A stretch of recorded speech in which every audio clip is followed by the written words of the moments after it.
Dear students, आप लोग कैसे हैं?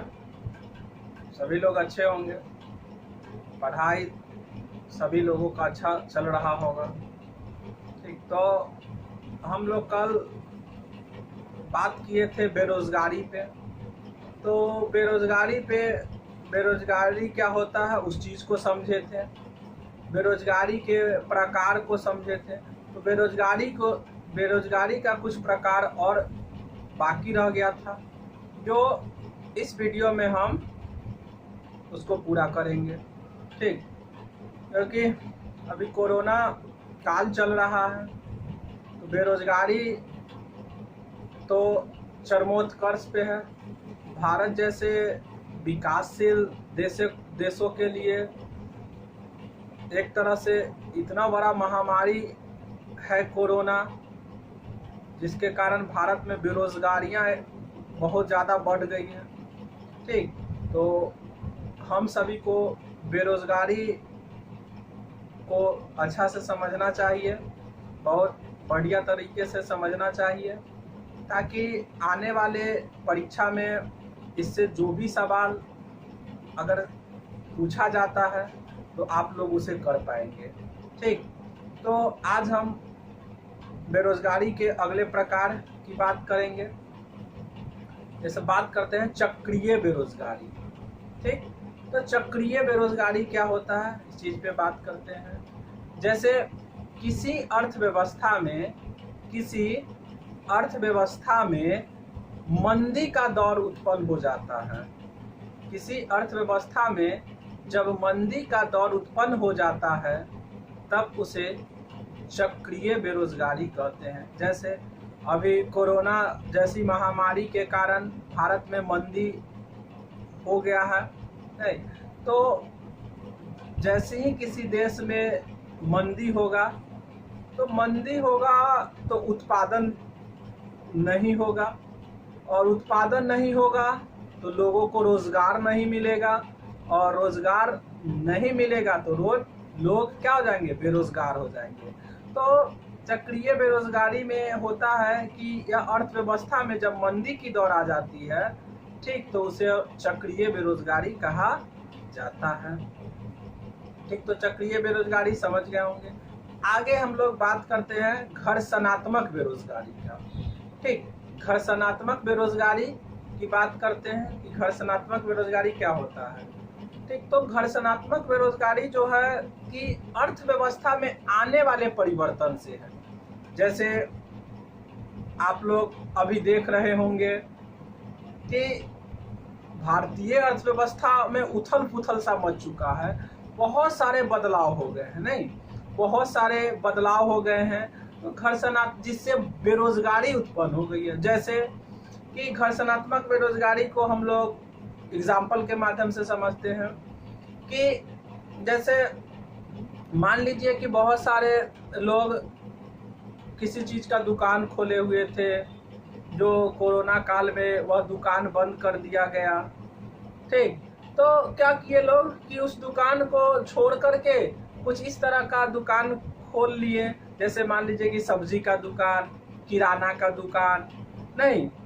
का दुकान खोल लिए, ताकि उसको कुछ ना कुछ रोजगार मिल जाए या जीविकोपार्जन अपना कर ले।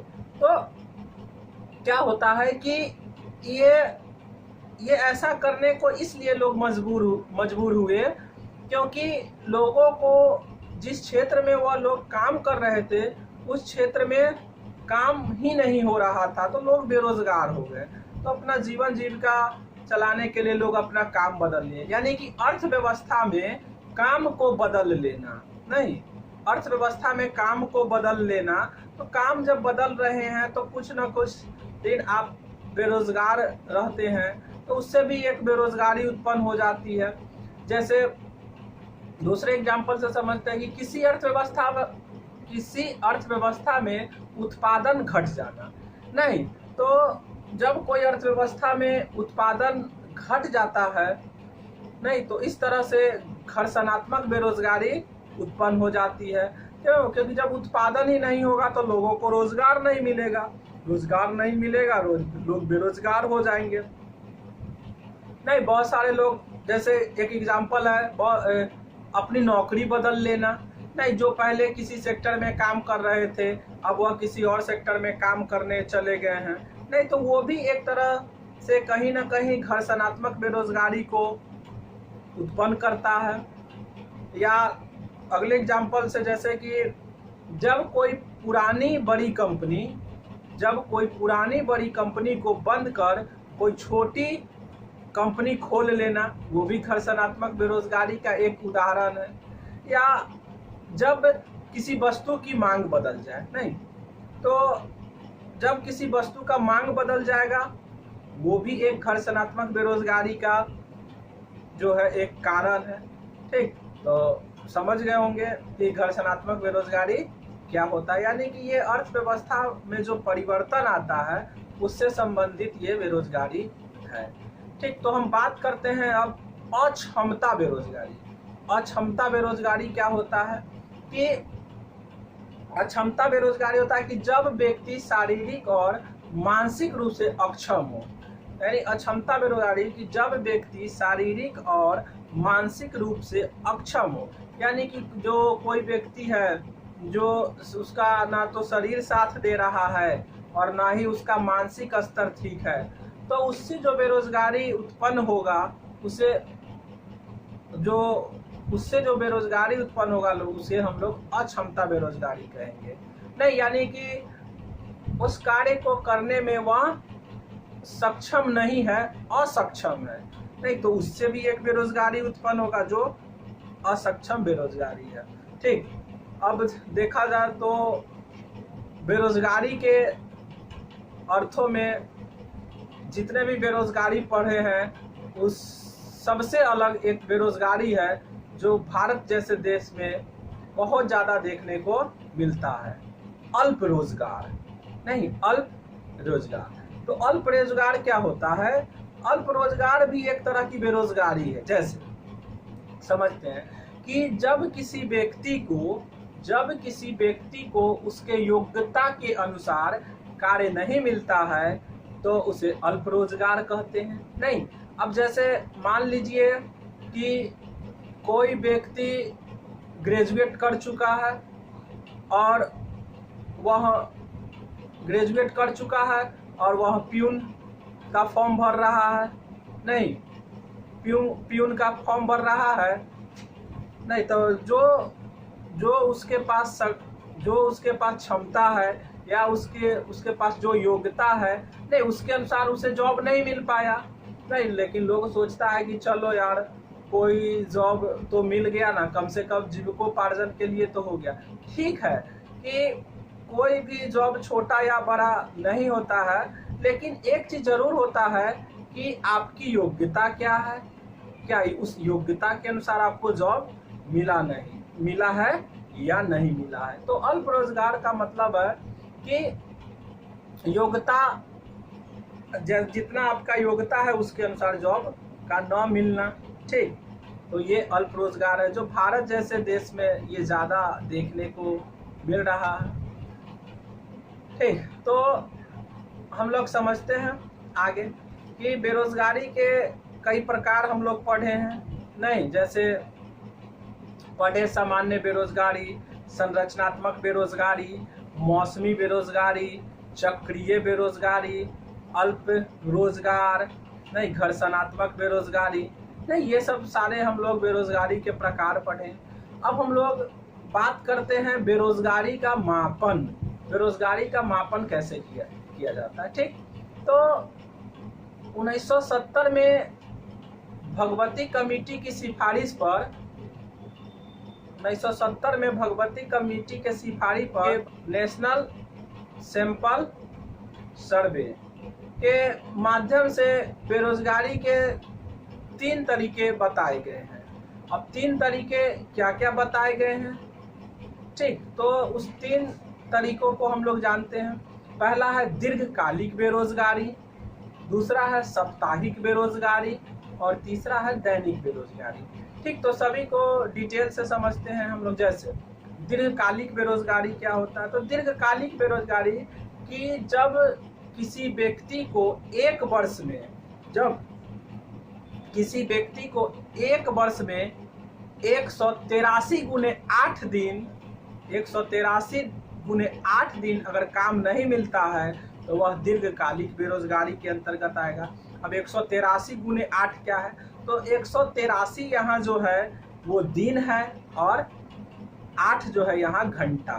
ठीक, तो इतना दिन अगर 183 गुने 8 दिन लोगों को काम नहीं मिलता है तो वह दीर्घकालिक बेरोजगारी के तहत आएगा। दूसरा है साप्ताहिक बेरोजगारी, यानी एक सप्ताह में एक दिन का कार्य ना मिले। जैसे एक सप्ताह में एक दिन का कार्य ना मिले, जैसे 24 घंटे में अगर किसी व्यक्ति को 8 घंटे भी काम नहीं मिल पाता है, 8 घंटे भी काम नहीं मिल पाता, उसे साप्ताहिक बेरोजगारी कहते हैं। ठीक, तीसरा है दैनिक बेरोजगारी, कि आधे दिन यानी कि 24 घंटे का दिन रात होता है तो आधा दिन यानी कि 12 घंटा में अगर किसी व्यक्ति को 4 घंटे भी काम न मिले तो वह दैनिक बेरोजगारी के अंतर्गत आएगा। ठीक, तो ये NSSO के द्वारा ये रिपोर्ट दिया गया है।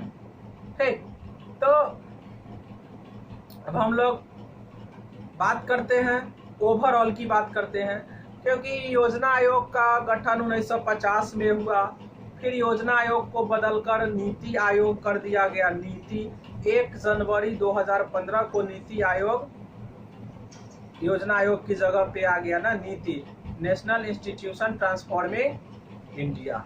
नहीं तो नीति आयोग ने एक रिपोर्ट पेश किया कि अगर एक वर्ष में लोगों को 273 गुने 8 दिन अगर कार्य नहीं मिलता है तो वह बेरोजगार है। तो नीति आयोग के द्वारा 273 यानी एक वर्ष में 273 दिन अगर लोगों को काम नहीं मिलता है प्रत्येक दिन 8 घंटा, तो वह बेरोजगार है। ठीक, तो बेरोजगारी का मापन भी हम लोग समझ गए। नहीं, अब हम लोग निवारण के बारे में बात करते हैं कि बेरोजगारी का निवारण कैसे किया जाए।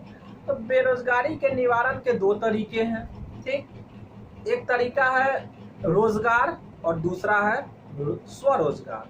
तो रोजगार क्या होता है और स्वरोजगार क्या होता है, इस चीज को हम लोग समझते हैं। जैसे रोजगार का मतलब है कि किसी के पास कोई ज्ञान ना हो, कोई कौशल ना हो, कोई तकनीकी ना हो, नहीं तो वैसे लोगों को कार्य दे देना। अब जैसे मान लीजिए कि कोई मजदूर है, ना उसके पास कौशल है, ना उसके पास ज्ञान है, ना कोई तकनीकी है, तो उसको पुल बनाने में लगा दीजिए, अपना वहाँ पे गिट्टी बालू ईटा उठा करके देगा, तो उसमें क्या टेक्नोलॉजी की जरूरत है?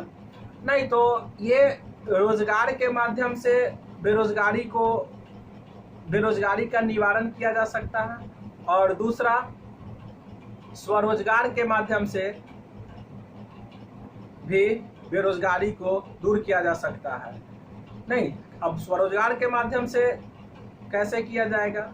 जैसे रोजगार के माध्यम से भारत सरकार के द्वारा मनरेगा को चलाया गया था, नहीं कि उसके तहत लोगों को 100 दिन का कार्य मिल रहा है। ठीक, तो स्वरोजगार की बात करते हैं। तो या तो सरकार लोगों को कुशल बना दे, नहीं, या तो सरकार लोगों को कुशल बना दे, चाहे कढ़ाई हो, बुनाई हो, दीवार बनाने में, छत डिजाइनिंग करने में, नहीं, या उस तरह की कंपनी का भारत सरकार के द्वारा व्यवस्था कर दिया जाए ताकि उसमें लोग जो है या लोग अपना कंपनी खोल ले, नहीं, या लोग अपना कंपनी खोल ले और उसमें कार्य करे और लोगों से करवाए। तो स्वरोजगार से भी बेरोजगारी को मिटाया जा सकता है। तो बेरोजगारी जो है लोगों के जीवन के लिए एक अभिशाप सा है, नहीं, और किसी भी अर्थव्यवस्था के लिए एक तरह से अभिशाप बन के आता है, क्योंकि अगर किसी भी देश में अगर बेरोजगारी बढ़ रहा है तो इसका यह अर्थ होता है कि कहीं ना कहीं उस देश की आर्थिक स्थिति, यानी कि उस देश में मंदी की स्थिति बनी हुई है। नहीं, तो मंदी की स्थिति जब बना रहेगा तो बेरोजगारी ज़्यादा से ज़्यादा होगा। क्योंकि भारत एक कृषि प्रधान देश है और यहाँ के ज़्यादा से ज़्यादा, यहाँ के जितने ज़्यादा से ज़्यादा लोग हैं वो सभी कृषि पे निर्भर होते हैं। नहीं तो भारत जैसे देश में कृषि के क्षेत्रों में ज़्यादा से ज़्यादा बेरोजगारी देखा जाता है, मंदी भी देखा जाता है। नहीं तो उम्मीद करते हैं दोस्तों नहीं कि आप लोग बेरोजगारी को अच्छी तरह से समझ गए होंगे। नहीं तो बेरोजगारी को जब अच्छी तरह से समझ लिए हैं तो इसका प्यारा सा सुंदर सा एक नोट्स बना लीजिएगा और उसको बार बार देखने का प्रयास कीजिएगा ताकि आपके दिमाग में वो हमेशा बैठा रहे। और किसी भी परीक्षा के दृष्टिकोण से यह काफ़ी ही महत्वपूर्ण टॉपिक था। ठीक, और आप मेरा भी उत्साह बढ़ाते रहिए, मेरे चैनल को सब्सक्राइब कीजिए, वीडियो को लाइक शेयर कीजिए। धन्यवाद।